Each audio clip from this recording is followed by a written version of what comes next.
ጤና ይስጥልን የዕለቱን ትኩስና ሰበር መረጃዎችን ይዘን ቀርበናል።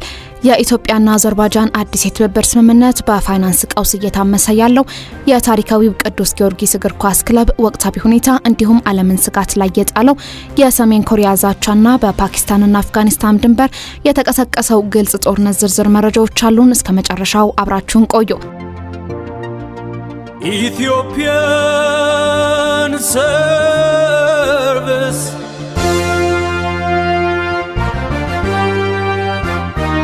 የሀገር ውስጥ ዜናዎች። የኢትዮጵያና አዘርባይጃን ዲፕሎማሲያዊ ስኬት ዋና መረጃ።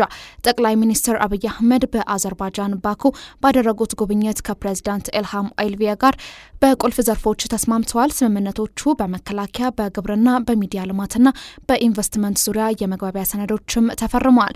የአዘርባይጃን አሳን እና የኢትዮጵያውያን መሶብ አገልግሎት በጋራ ለመስራትም ተስማምተዋል። ይህም የመንግስት አገልግሎቶችን ለማዘመን ትልቅ እገዛ ይኖረዋል ተብሏል። ሌላኛው መረጃ የቅዱስ ጊዮርጊስ እግር ኳስ ክለብ የህልውና አደጋ ነው። የኢትዮጵያ እግር ኳስ ምልክት የሆነው ቅዱስ ጊዮርጊስ ወይንም ፈረሰኞቹ በከባድ የፋይናንስ ችግር ምክንያት የመፍረስ አደጋ ተጋርጦባቸዋል። ተጫዋቾቹ የ4 ወራት የደሞዝም አልተከፈላቸውም። የክለቡ አምበል አቤለ ያለው መልቀቂያ ማስገብቷል። በቅርቡ የተደረገው ልምምድ በወጣቶቹ ቡድን ብቻ መካሄዱ የችግሩን ጥልቀትም ያሳያል። ደጋፊዎቹም ክለቡ ካለበት ታሪካዊ ዝና አንጻር መንግስትና የሚመለከታቸው አካላት ትኩረት እንዲሰጡ እየጠየቁ ይገኛሉ። service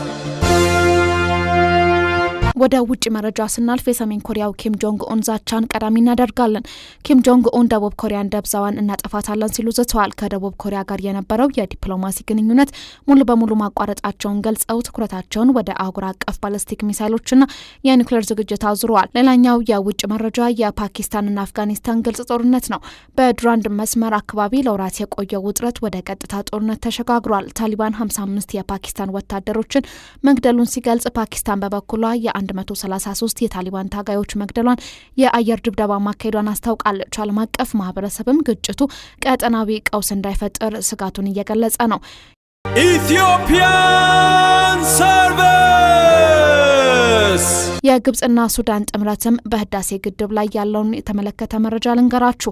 የግብጽና የሱዳን ጠቅላይ ሚኒስትሮች በካይሮ ተገናኝተው በህዳሴ ግድብ ዙሪያ ኢትዮጵያ ነጠላ ውሳኔዎች እንድታቆም ጠይቀዋል። ግብጽ በአንድ ጠብታ ውሃ ላይ አልደራደርም የሚል ጠንካራ አቋም ማስያሳየች ትገኛለች። በመጨረሻም የዩናይትድ ስቴትስና የኢራን ፍጥጫን የተመለከተ መረጃ ልንገራችሁ። በአሜሪካና በኢራን መካከል የሚደረገው ድርድር ያለ ውጤት መጠናቀቁን ተከትሎ አሜሪካ ግዙፉን የጦር መርከብ ዩኤስኤስ ጀራልድ ፎርድን ወደ መካከለኛው ምስራቅ አዝምታለች። ኢራንን በበኩሏ የጦር ልምምድ በማድረግ ላይ ትገኛለች። የዛሬው የዜና ዝርዝራችን ይህንን ይመስል ነበር። በተለይም የታሪካዊ ቅዱስ ጊዮርጊስ ክለብ ጉዳይና የጎረቤት ሀገራት ውጥረት ምን ሊሆን ይችላል? የእናንተ አስተያየት በኮሜንት መስጫው ላይ አስፍሩልን። ቪዲዮን ከወደዳችሁት ላይክና ሼር በማድረጋችሁንም እንዳትረሱ። አዳዲስ መረጃዎች እንዲደርሷችሁ ቻናላችንን ሰብስክራይብ አድርጉ። ስለተከታተላችሁን ከልብ እናመሰግናለን።